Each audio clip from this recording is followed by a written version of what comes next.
بلوچستان کے علاقے نوشکی اور پنجگور میں دہشت گردوں کا حملہ پسپا۔ سرچ آپریشن میں 13 دہشت گرد مارے گئے۔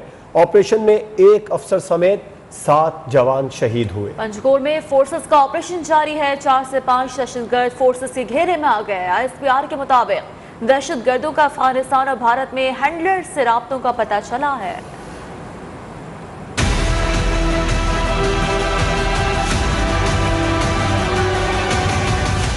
بلوچستان کے علاقے نوشکی اور پنجگور میں دہشت گردوں کا حملہ ناکام۔ جمعرات کو سرچ آپریشن میں 13 دہشت گرد مارے گئے۔ آپریشن میں سیکیورٹی فورسز کے 1 افسر سمیت 7 جوان شہید جبکہ 4 زخمی ہوئے۔ ISPR کے مطابق پنجگور اور نوشکی میں دہشت گردوں کے حملے پسپا کیے جانے کے بعد فورسز نے علاقے میں چھپے دہشت گردوں کی تلاش میں کلیئرنس آپریشن کیا۔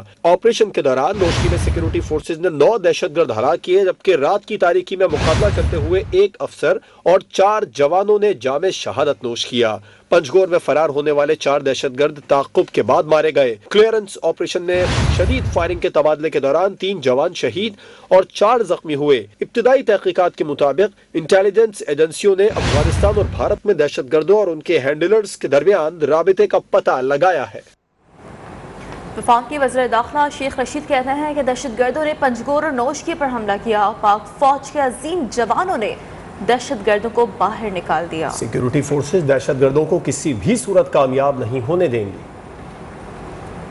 رات دیر گئے دہشت گردوں نے نوشکی اور پنجگور میں ایک بڑا حملہ کیا جسے ہماری عظیم افواج نے ناکام بنا دیا، اور دونوں جگہ سے پنجگور سے بھی اور نوشکی سے بھی انہیں دہشت گردوں کو باہر دھکیل دیا گیا، اور عظیم فوج نے اپنی روایات زندہ رکھیں۔ یہ ایک بڑی عظیم کامیابی ہے جو پاک فوج نے دہشت گردی کے خلاف حسب معمول حاصل کی ہے۔ مشیر داخلہ میر ضیاء لانگو کا کہنا ہے کہ 4 سے 5 دہشت گرد لڑائی کے دوران بازار میں گئے اور زندہ ہے۔ جب تک دہشت گرد مارے نہیں جاتے بازار بند رہے گا۔ نوشکی میں ایک شہری کے جان بحق ہونے کی اطلاع بھی دی۔ ان کا کہنا تھا کہ دہشت گردوں کو عالمی طاقتوں کی پشت پناہی حاصل ہے، کبھی افغانستان اور کبھی کہیں سے مدد ملتی ہے۔ پنجگور میں ہمارے تقریباً FC کے 11 جوان زخمی اور 7 جوان شہید ہو گئے ہیں۔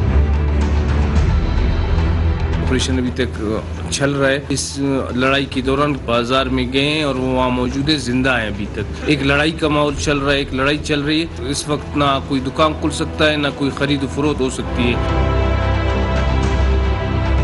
دہشت گردوں کو جب تک مارا نہیں جاتا ادھر ایسا ہی ایک ماحول رہے گا۔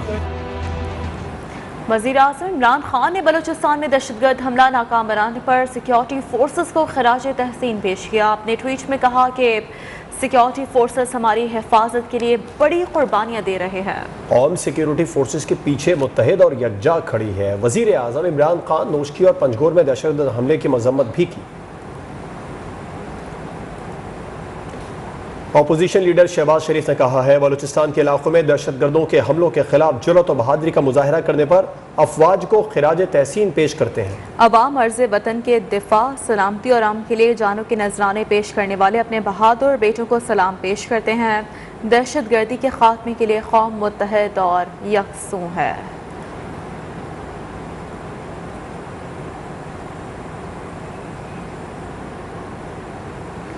چیئرمین پیپلز پارٹی بلاول بھٹو زرداری نے سیکیورٹی فورسز کے کیمپس پر حملوں کی مذمت کرتے ہوئے افسر سمیت متعدد جوانوں کی شہادت پر اظہار افسوس کیا۔ کہا دہشت گردی کسی بھی شکل میں ہو انسانیت کی قاتل ہے۔ ریاستی عملداری کو چیلنج کرنے والے عناصر سے آہنی ہاتھوں سے نمٹا جائے۔ قوم دہشت گردوں کے خلاف متحد ہے، جوانوں کی قربانیاں رائے گاہ نہیں جانے دیں گی۔ PTI کے رکن قومی اسمبلی آفتاب جہانگیر کہتے ہیں امن قائم کیے بغیر کسی چیلنج سے نہیں نمٹا جا سکتا۔ ان پر بھی کئی بار حملے ہوئے۔ قانون نافذ کرنے والے اداروں کو سیکیورٹی فراہم کرنے کی درخواست دی تو کہا گیا آپ کو ضرورت نہیں، سورہ یاسین پڑھ کر نکلا کریں۔ نیوز 1 کے پروگرام پرائم ٹائم TM میں گفتگو کرتے ہوئے پیپلز پارٹی کی شعلہ رضا نے کہا کہ افغانستان میں دہشت گردی کے اثرات پاکستان میں بھی آئیں گے۔ رہنما مسلم لیگ نون علی پرویز ملک بولے دہشت گردی کے معاملے پر قوم کو اکٹھا کرنے کی ضرورت ہے۔ تسلسل ہے آپ اس کو اٹھا کے دیکھ لیں، جب بھی کوئی بڑا ایونٹ ہوتا ہے اس کے سے پہلے یا بعد میں آپ کو اس قسم کے واقعات نظر آتے ہیں. اور امن ہوگا تو ہم دوسرے چیلنجز سے مقابلہ کر سکتے ہیں. اچھا، مجھ پر 2-3 دفعہ اٹیک ابھی ریسنٹلی بھی ہوا، میں کسی کو بتاتا نہیں، وہ کہتے ہیں کہ یار یہ شاید سستی شہرت کے لیے بات کی جاتی ہے. کئی دفعہ لکھ کر دیا گیا، لیکن آپ کی جو سیکورٹی ادارے وہ کہتے ہیں نہیں جی آپ کو ضرورت نہیں، آپ سورۃ یاسین پڑھ کے گھر سے نکلا کریں. افغانستان ہم سے کہہ رہا ہے کہ ہم آپ کے ہاں امن و امان کرا دیں گے، تو پہلے تو ہمیں یہ دیکھنا ہے کہ وہ ہمارا کرائیں گے یا ہم نے ان کے یہاں گھس کے غلطی کی ہوئی ہے. پاکستان میں جیسے جیسے وہاں سے انفلکس ہوگا تو ہمارے ہاں جو ہے وہ امن جو ہے وہ ڈسٹرب ہوگا. دہشت گردی جو ہے وہ خاص طور پہ بلوچستان میں اور بلکہ اس کے علاوہ باقی کے صوبوں کے اندر بھی ایک دفعہ پھر سر اٹھا رہی ہے. تو ہمیں اس کے اوپر ساری کی ساری قوم کو اکٹھا کرنے کی ضرورت ہے، اور ونس اینڈ فار آل ہمیں طے کر لینا چاہیے کہ ہم نے کس طرح سے دہشت گردی کا سامنا کرنا ہے. سیکیورٹی فورسز کا شمالی وزیرستان کے علاقے غلام خیل میں خفیہ اطلاعات پر آپریشن. ISPR کے مطابق آپریشن کے دوران بڑی تعداد میں اسلحہ اور بارودی مواد برآمد کر لیا گیا. ہتھیار، گولیاں، IEDs تحویل میں لے لی گئیں. ہتھیاروں میں سب مشین گنیں، دستی بم، RPG-7 راکٹ بھی شامل ہیں. سیکیورٹی فورسز کو دہشت گردوں کے ٹھکانوں کی اطلاعات ملی تھی.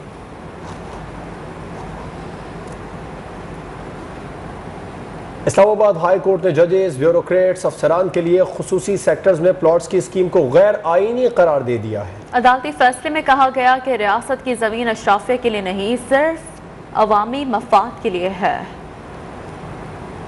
ججز، بیوروکریٹس، افسران کے لیے خصوصی سیکٹرز میں پلاٹ کی اسکیم غیر آئینی قرار. چیف جسٹس اطہر من اللہ اور جسٹس محسن اختر کیانی نے محفوظ فیصلہ سنایا. فیصلے میں کہا گیا کہ F12، G12، F14 اور 15 کی اسکیم ہی غیر آئینی، غیر قانونی اور مفاد عامہ کے خلاف ہے. فیصلے میں عدالت نے قرار دیا کہ ریاست کی زمین اشرافیہ کے لیے نہیں، صرف عوامی مفاد کے لیے ہے. جج، بیوروکریٹس، پبلک آفیس ہولڈر مفاد عامہ کے خلاف ذاتی فائدے کی پالیسی نہیں بنا سکتے. جج اور بیوروکریٹس اصل سٹیک ہولڈرز یعنی عوام کی خدمت کے لیے ہیں. Federal government employees housing authority آئین کے خلاف کوئی اسکیم نہیں بنا سکتی. اسلام آباد ہائی کورٹ نے سیکرٹری ہاؤسنگ کو 2 ہفتے میں فیصلہ کابینہ کے سامنے رکھنے کا حکم دیتے ہوئے کہا کہ توقع ہے کابینہ اور وزیر اعظم چاروں سیکٹر سے متعلق مفاد عامہ کے تحت پالیسی بنائیں گے. Welcome back. وزیر اعظم عمران خان 4 روزہ دورے پر چین پہنچ گئے. ونٹر اولمپکس کی افتتاحی تقریب میں شرکت اور چینی صدر وزیر اعظم سے ملاقاتیں کریں گے. متعدد MOUs اور معاہدوں پر دستخط کا بھی امکان ہے. وفاقی وزراء نے دورے کو خصوصی اہمیت کا حامل قرار دے دیا. وزیر اعظم کا 4 روزہ دورہ چین. عمران خان بیجنگ پہنچ گئے.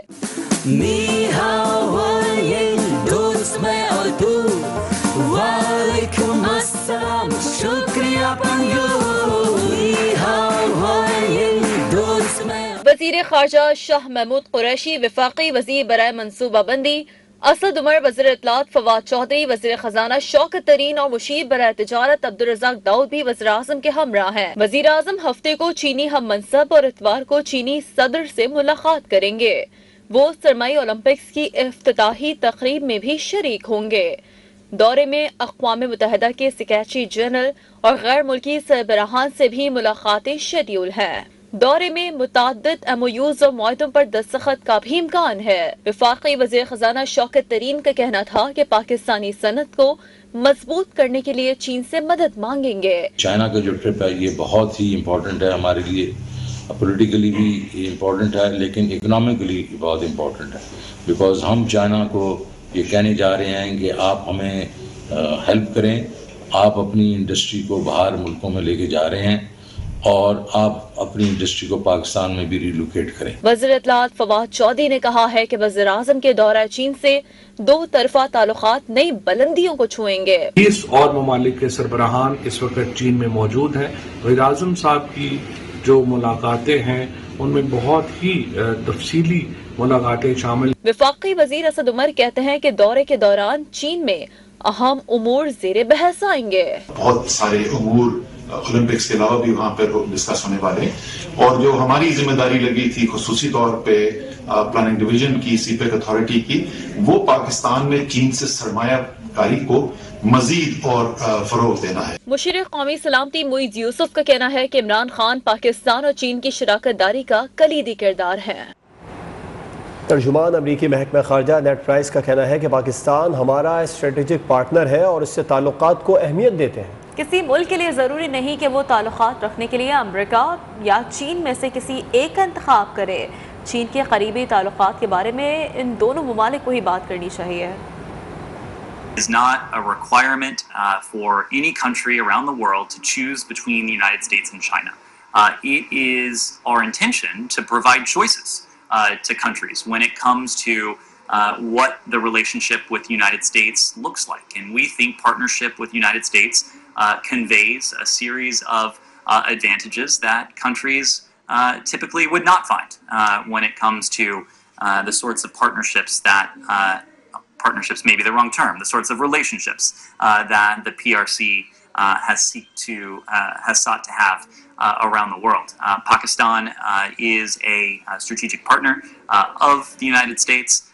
We have a relationship, an important relationship with the government in Islamabad, and it's a relationship that we value across a number of fronts. Nawaz شریفی میڈیکل رپورٹ کا جائزہ لینے کے لیے اٹارنی جنرل پاکستان نے پنجاب حکومت کو خط لکھ دیا۔ خط میں کہا گیا ہے کہ پنجاب حکومت کا قائم کردہ میڈیکل بورڈ رپورٹ کا جائزہ لے۔ نواز شریف کی وطن واپسی کے ضامن شہباز شریف ہیں۔ Medical report board Nawaz Sharif کے تمام سرگرمیوں سے متعلق حقائق کی روشنی میں رائے قائم کرے۔ اٹارنی جنرل آفس عدالت کے حکم کے تحت مزید کارروائی عمل میں لائے۔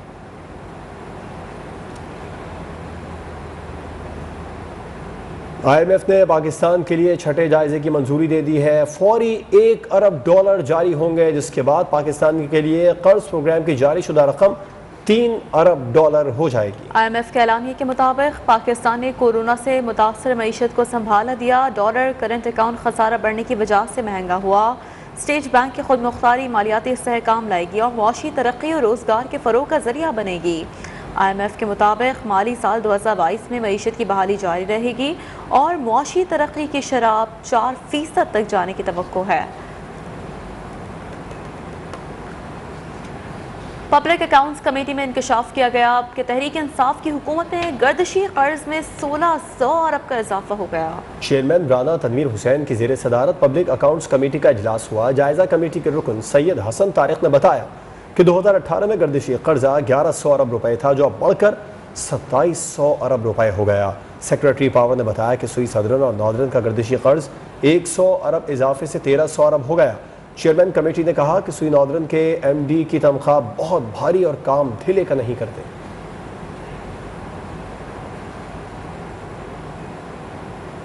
حیدرآباد سے خبر ہے، جس کے علاقے قاسم آباد میں فائرنگ سے ڈی ایس پی فیض محمد جاں بحق ہو گئے۔ پولیس کے مطابق فائرنگ ڈی ایس پی کے ساتھ تعینات کانسٹیبل نے کی۔ ملزم کو گرفتار کر لیا گیا ہے۔ آپ کو آگے کریں، حیدرآباد کے علاقے قاسم آباد سے جہاں فائرنگ سے ڈی ایس پی فیض محمد جاں بحق ہو گئے ہیں، پولیس کے مطابق فائرنگ ڈی ایس پی کے ساتھ تعینات کانسٹیبل نے کی ہے اور ملزم کو گرفتار کر لیا گیا ہے۔ اسی پر مزید بات کریں گے، نمائندہ نیوز 1 جبران خان ہمیں جوائن کر چکے ہیں۔ جبران خان، آگے کیجیے گا آپ کیا ڈیٹیلز ان سے متعلق؟ کچھ دیر پہلے حیدرآباد میں قاسم آباد میں ایک افسوسناک واقعہ پیش آیا ہے، جہاں ڈی ایس پی قاسم آباد فیض محمد کو انہی کے گن مین آصف چانڈیوں نے جو ہے گولیاں مار دی تھی اور زخمی حالت میں جو ہے ڈی ایس پی قاسم آباد کو فوری طور پر سول اسپتال لے جایا گیا، تاہم وہاں وہ زخموں کی تاب نہ لاتے ہوئے جو ہے جاں بحق ہو گئے ہیں۔ یعنی شاہدین کا کہنا ہے کہ ڈی ایس پی قاسم آباد جو ہے اپنی سرکاری پولیس موبائل میں بیٹھے تھے، جہاں ان کے گن مین آصف چانڈیوں نے انہیں گولیاں ماری، انہیں 2 گولیاں لگی اور انہیں فوری طور پر جو ہے سول اسپتال منتقل کیا تھا۔ اور جو ایس ایس پی حیدرآباد بھی جو ہے فوری طور پر سول اسپتال پہنچے ہیں اور جائے وقوع کا انہوں نے دورہ بھی کیا ہے اور ان کا کہنا ہے کہ قبل از وقت ہوگا کہ اس حوالے سے کہنا کہ ملزم آصف چانڈیوں نے جو ہے اپنے ڈی ایس پی کو گولیاں کیوں ماری ہیں، تاہم ملزم کو گرفتار کر کے جو ہے قاسم آباد تھانے منتقل کیا گیا ہے، جہاں پر اس سے اب جو ہے ملزم کو گرفتار کر لیا گیا ہے۔ شکریہ جبران خان اپڈیٹس کے لیے۔ آگے بڑھتے ہوئے خبر ہے نوشہرہ سے، جہاں تھانہ جلزوئی پولیس کی موبائل پر نامعلوم افراد کی فائرنگ سے A S I Fayaz Khan اور سپاہی سجاد شہید ہو گئے۔ پولیس کے مطابق فائرنگ سے ایک کانسٹیبل زخمی ہوا۔ اسلام آباد کے علاقے سری چوک پر فائرنگ سے 4 افراد جاں بحق ہو گئے۔ پولیس کے مطابق واقعہ 2 گروپوں کے درمیان دیرینہ دشمنی کا نتیجہ ہے۔ اسلام آباد کا علاقہ ہے سری چوک، جہاں فائرنگ سے 4 افراد جاں بحق ہو گئے اور پولیس کا یہ بتانا ہے کہ واقعہ 2 گروپوں کے درمیان دیرینہ دشمنی کا نتیجہ ہے۔ کراچی کے علاقے منظور کالونی میں گھر سے میاں بیوی کی لاشیں ملی ہیں. پولیس کے مطابق لاشوں کی شناخت 55 سالہ سیف اللہ ولد بشیر اور اس کی اہلیہ 50 سالہ آمنہ کے نام سے کی گئی. ابتدائی تحقیقات کے مطابق شوہر سیف اللہ نے اپنی اہلیہ کو گلا کاٹ کر قتل کیا اور خود کو گلے میں پھندا لگا کر خودکشی کر لی. پولیس کو جائے وقوع سے آلہ قتل بھی مل گیا. مقتولہ 5 بیٹیوں اور 2 بیٹوں کی ماں تھی.